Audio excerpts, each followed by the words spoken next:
It's Misty here. Thank you so much for joining me. So in today's video, it's basically going to be one giant word vomit video. I feel like I just need to sit down and get my thoughts and my feelings out of my head, out into the world. So that's what this video is going to be about. I don't think I'm going to talk about anything triggering, but I'm just going to talk about kind of what's been going on, how I'm feeling after the infusion, how I'm feeling about the future, those kinds of things. So if you are unfamiliar or you're new here, you just stumbled upon me. Hi, my name is Misty. I am dealing with a bunch of health issues. 4 of them are hereditary and 1 of them is not. I'm type 2 diabetic. I have myasthenia gravis. I have rheumatoid arthritis. I have a couple of spine disorders. So I'm a hot mess express, pretty much. I've been dealing with really high inflammation for the past 5 months now because back in December, I was doing a 15-day fast. And during that fast, I took my Humira and it bumped my blood sugar up really, really high. So I went off of it. Don't do that. Don't be a Misty. So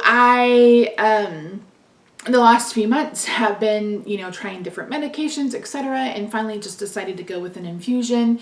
So basically I have had an IV infusion of immune suppression therapy called Symphony RA. RA and myasthenia gravis are what are known as autoimmune disease, which means that your immune system is good, but it's attacking good things.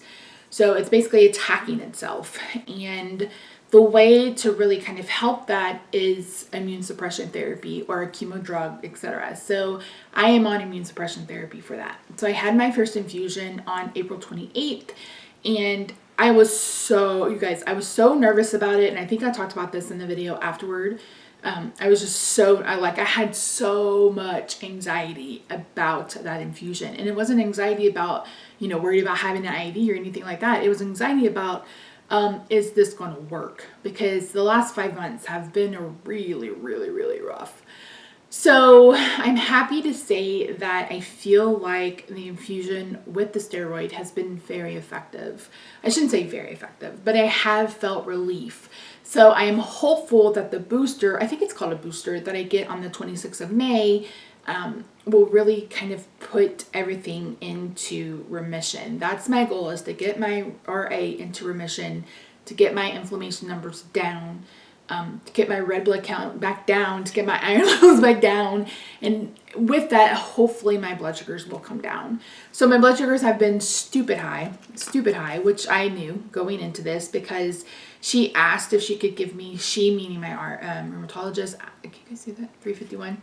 My rheumatologist asked if she could give me a steroid because I've been against steroid therapy in the past, but I know that steroids are a quick and surefire way to get some of the inflammation down, so I agreed to it. Plus my blood sugars have already been running high because of the inflammation. So it's kind of this cyclical issue where, they each affect each other. So I feel like I'm a hamster on a wheel. So it hasn't been easy. It's been, I've dealt with a lot of the side effects that I get from most steroids. I'm having trouble sleeping at night. I've had a voracious hunger. Monday, it was literally, I ate the world. I woke up hungry, which hardly ever happens, And I literally ate all day. And that's kind of what's been happening the last few days is I've just been eating and eating and eating. And I feel like I'm falling back into bad habits that I have really been working on the past couple of years getting out of. I've been, like you guys know, I've been eating intuitively. So trying to really listen to my body when it says it's hungry. On Monday, I had hunger pains. Every time I ate, it was because I had hunger pains. So I don't know if I was truly hungry, if it was the steroid doing it. I just don't know. So I feel like I feel like we're at 25 or 30% relief with that first injection or infusion. So I'm really hopeful that the next one will really help. I know so many people are like, you need to go back on insulin, you should be taking insulin, blah, blah, blah. But the issue is I have insulin resistance. My cells are full of insulin. They have too much insulin. And injecting more insulin into my body doesn't do anything but cram my cells with more insulin. It'll knock down the blood glucose, yes, but it doesn't treat the issue at hand, which is the insulin resistance. So I'm not taking insulin. I'm not going to. I'm not going to take insulin. I'm not taking insulin. Like, I'm not taking insulin. I'm not going to do it. Yes, my blood glucose numbers have been high, and yes, there are side effects for, prolonged glucose numbers, but it's a chance I'm willing to take because I have full faith that getting my inflammation under control will help control the blood sugars, and I will at least be able to get them back down and control them with diet. So I mentioned before going into the infusion, back after, I think it was like that dairy, when I went dairy free or whatever, that I had thought about doing fasting during this infusion, but I didn't want to because I want to see how the medication works on its own. So I haven't been fasting. Like I said, I've been trying to eat intuitively, have not gone off plan. Everything that I've eaten has been keto or low carb. I made that broccoli cauliflower salad again. I swear I could eat that. I have been eating it every day. I can eat that every day. I will probably go back to carnivore next week. So yeah. Anyway, that's kind of where my body is at the time. I'm not sleeping very well, like I mentioned, because of the steroid, having night sweats. We just got a cold front. We had some pretty serious storms in the area the other day, so that didn't help. Monday night, I just could not get comfortable. I could not get comfortable. And that was the day before we got the front the next day. So I was like, I felt it. I could feel it coming. Could feel it. It was coming and it came, and I feel a little bit better. As I mentioned, I've been using the Blue Emu, and that has been helping tremendously. I don't know what is in that. Liquid gold, I guess. But at night, Rob rubs that on my neck, and I put it on my lower back and my knees. And that helps me kind of make it through the night. I've been under a tremendous amount of stress. I think I mentioned in the last video that I'm dealing with some family issues. They don't involve me directly, but I am pretty involved in it. So I've been dealing with that stress, and then, just the stress of trying to keep me healthy and just going about my day. It's been a struggle. Excuse me, I need a drink.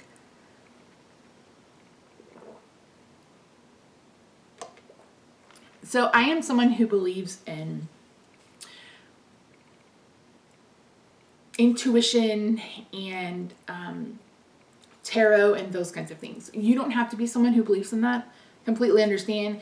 But I'm someone who believes in that. And sometimes when it gets to a point where I feel like I need some kind of reassurance or some kind of clue on to what to expect to happen, I will reach out to someone who is a spiritual intuitive and have them read my tarot cards. So, and I've been doing this for years. Anytime there's like a huge, if there's about to be a huge transition in my life, I get guidance from a tarot reader just to give me either peace of mind or an idea of what to expect. And that's one thing that I'm really struggling with this family situation is I have no control over it. I can't control it. I can only sit on the sidelines. Like I said, I'm not directly involved, but I do deal with the stress of what happens with it. And so I felt like I needed guidance. So back in 2007 or it was either 2007, 2008 when I lived in Tulsa, my friend hosted something called Billets. Angel Messages is what it turned out to be.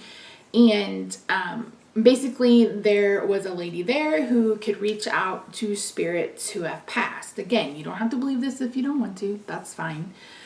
So, I just went into this with a lot of skepticism. Like, I was like, oh my gosh, here we go, whatever. But, so we had to write a question to someone who had passed. We prayed on it, and then as we were doing this, she was completely blocking out her sight. So she put like cotton balls, and then she went over the cotton balls with tape, and then she put like on a face mask, and then she put on a blindfold. So she could not see what we were doing. So she did a couple of people, and then all of a sudden she said, okay, she said, I'm seeing an E name, but you called them something else. And it took me 3 or 4 times of her saying that to clue in that it was me, that it was my grandmother. So my grandmother's name started with an E, but I called her Nana. So she's like, okay, it's you. And then she proceeded to tell me things only me and my grandmother knew. Like, no one else knew these things. And she told me, you know, like I had a sore on my leg. Nobody knew about it. She's like, make sure you keep an eye on the sore on your leg. Like, it was just this amazing experience. And my question to her was, why do I keep dreaming of you dying and coming back alive?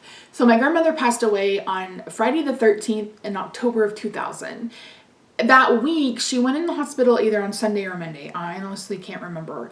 But during that week, she died 2 times and then came back to life. Like, they were like, okay, this is it. And then she would go and come back. So for years, well, this is 2008. She died in 2000. For 8 years, I would dream that she would die. And then I would go downstairs to get in my car and she would be in the car with me. And I can remember the last dream I had like that. I just looked at her and said, you have to stop doing this. It's like, I can't. She's like, I can't. I said, I can't go through the mental anguish of burying you and going to your funeral for you to come back alive. I said, you're gonna have to stop this. So my question to her was, why do I keep dreaming about you dying, you coming back to life? And she was like, that's just me visiting you. And I said, well, can you visit me a little differently? I said, when you come to see me, just like be in a chair or just be in the room. I said, but I can't handle you dying and coming back alive. So the next time I had a dream about her, she was sitting at the table in a chair. And I have not had a dream of her dying since then. She's always, sometimes she and I interact in my dreams, but a lot of times she's just there when she comes to visit. So since then, I've always been someone who has had belief that there's spirits that are still here. I mean, if you're a Christian, I guess you have to believe that because, you know, we're waiting for Jesus to come again to take all of the spirits home. So anyway, fast forward to the here and now, I really felt like I needed some guidance on what to do with the situation with the family. I said, I'm a Taurus. I need some kind of guidance. What's my part in this? So I reached out to B. Lucille. She's actually a YouTuber here, and I will link her down below. But she does private readings, and I scheduled one with her because she's pretty damn accurate. Like, she's really damn accurate. So, and I told her the same thing. I said, I'm not looking for you to predict my future or anything like that. I said, I just need to know. I just need guidance. I just need to know what I need to do. So I had that one, and then I decided to book another one with her because I felt like I really need guidance on this health thing because I feel like we're missing something. And I said this in the past too. Like, when I finally realized that the mycophenolate was causing my blood sugar to be elevated, like, none of us caught that. None of us. So I was like, there has to be something that we're missing. There has to be something that I can do. There has to be something. So I reached out to her, and so that was kind of my fallback questions, because in that first reading, I asked her if she was able to reach out to spirits who had passed away. And she was like, I'm not a medium. She's like, but sometimes I can talk to them. So going into Tuesday's reading, I really wanted to ask my grandmother if cutting my mother out of my life was the right decision. I didn't speak that out loud. I didn't say that to anybody. I didn't tell that to B. I went ahead and talked to B about, YouTube and my health. And in this reading, she's like, I see a feminine energy. She said, I see a feminine energy that, is causing stress or something like that. And I was like, oh my gosh. Like, the way she worded it was exactly what I was thinking in my head. And I said, okay, so this is my grandmother talking to you. I said, because in my head, I was thinking, did I do the right thing, cutting out my mom, etc. So she brought out a book about something about metaphysical or something like that. But it basically links like emotional kind of things to a disease. So she pulled up rheumatoid arthritis because that's the most well known. And she read off like 8 different things. And I had 7 of the 8 that had occurred in my life. And most of it had to do with childhood trauma. And, people,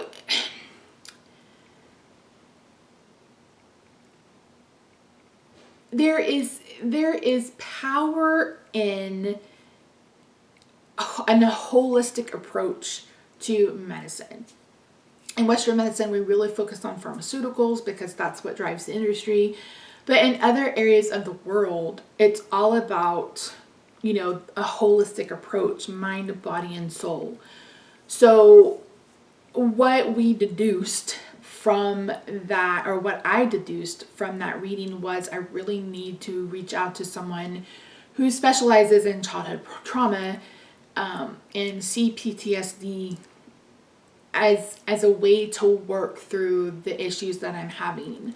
None of the issues are conscious issues. They have to be subconscious issues, but there are still, unresolved feelings. There's still unresolved, hurt and anger and just all of that. And to have her read out this list of things that happen that contribute to RA, it was like, okay, so maybe this will help. But I asked her, if I needed to go to the Mayo Clinic, like what could she see that I needed to do? And she said, you could go to the Mayo Clinic. She's like, but I don't see you getting a definite answer.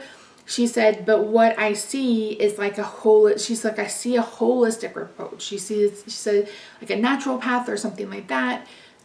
You're going to have to really deal with this stuff that happened in your childhood in order to really get to a point where you're feeling better. And I wholeheartedly believe that. Like, that's not something I don't believe. And I had been thinking of reaching out to a holistic doctor. I mean, I love Dr. Ekberg, who is a holistic doctor, Dr. Mindy, who is also a holistic doctor. Most of them, are chiropractors, and then they have holistic, going on around it. So I have found a couple in the Dallas area that I may reach out to if my insurance will cover it. But yeah, and then again, I really feel like I need to deal with someone or reach out to someone who specializes in CPTSD and childhood trauma. So that's kind of where I feel like I need to go next, as far as like my mental and emotional health. As far as my physical health, I'm just going to keep on keeping on. I'm really hopeful that this next infusion is what really seals the deal on getting the inflammation down. And I'm hoping with the inflammation coming down that the blood sugar will come down. Hopefully, with me dealing with these internal stressors, that will also help. But yeah, so that's kind of where my brain is and what's happening. I think a week or two after this second infusion is when I will go ahead and start my fasting regimen. I am debating whether I want to do a 7 or 15-day water fast to kind of kickstart it again, and then go down to alternative day fasting. I really think that's what I want to do. I think I want to do 2 off, 1 on. So meaning I don't eat for 2 days, then I eat for a day. I don't eat for 2 days, then I eat for a day. Just kind of get me started. I feel like after just eating whenever I want to or eating all the time, I'm really going to have to go start all over, where I, make sure I'm doing 1 meal a day. And then after that is when I can transition to no meals, that first for, like I said, maybe 7, maybe 15 days. I'm not sure, 7, 14 days. But yeah, that's, like I said, this word vomit.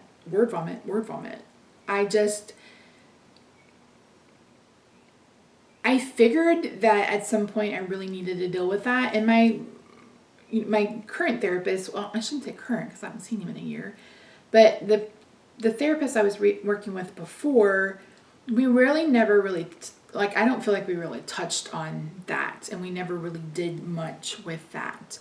There's also, it was alleged that okay, trigger warning right here. I need to put trigger warning. It's alleged that I was touched inappropriately by a babysitter's son when I was 4 or 5. My mother had said that I told her that he touched me in my no-no place. And yeah, I have no recollection of any of it. So I don't know if that's a suppressed memory or if it just didn't happen, etc. So I just feel like reaching out to someone and really working through these issues that I've had in the past, the issues that I had with, the woman who gave birth to me, and all of the abuse, mental, physical, emotional, the manipulation. I just really need to deal all that and put it to bed. And I feel like I honestly believe that if I can do that, if I can accomplish that, then that will also help, with my symptoms. Do I think it's going to cure my RA? No. Do I think there's power in prayer and stuff like that? Absolutely. Absolutely, I think there's power in prayer. But I also have to be realistic and know that there is also a place for Western medicine. And so, again, if I can find a holistic approach to this, I think that's what I want to do. She also mentioned trying to find somebody who deals with comorbidities. I think is how you say that. And of course, that's an whatever Dr. Fauci is, like people that study diseases. But you don't just go see one. They're mostly research doctors, so you don't just go see one. But I really feel like I need to reach out to someone who, because there's just not a lot of information about diabetes and myasthenia gravis and RA. Like there's just not a lot of information out about that. I do talk to my neurologist today at 2:30. I thought my appointment was at 10. It's at 2:30. So once I talk to her and get an idea of,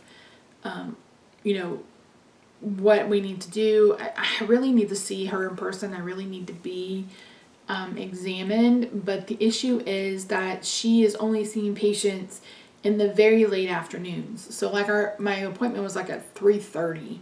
Unfortunately, that puts us leaving in the middle of rush hour, and UT Southwestern is basically in downtown Dallas. So I was like, no, I can't do that. I can't do that. I really can't do that. So I'm gonna have to see if I need to see another doctor. It is a teaching hospital, so I think the reason why is this semester her teaching schedule must be wickety whack, and then she has a day where she only does testing, so she does nerve conduction studies and such. So yeah, anyway, that's where my head is. I am hopeful, I am determined, and I have, I have a plan on how I want to move forward, and I think that's what's really important. So yeah, thanks for joining me. I really appreciate you. That's where my head is. And again, you don't have to believe what I believe. That's cool. Believe what you want to believe. Don't leave me nasty comments about it, because I will just delete them, which is my right, because it's my channel. But yeah, I mean, like I said, I believe in the power of prayer and spirits and all the things. So anyway, I love you guys. Appreciate you. I'll see you soon. Bye for now.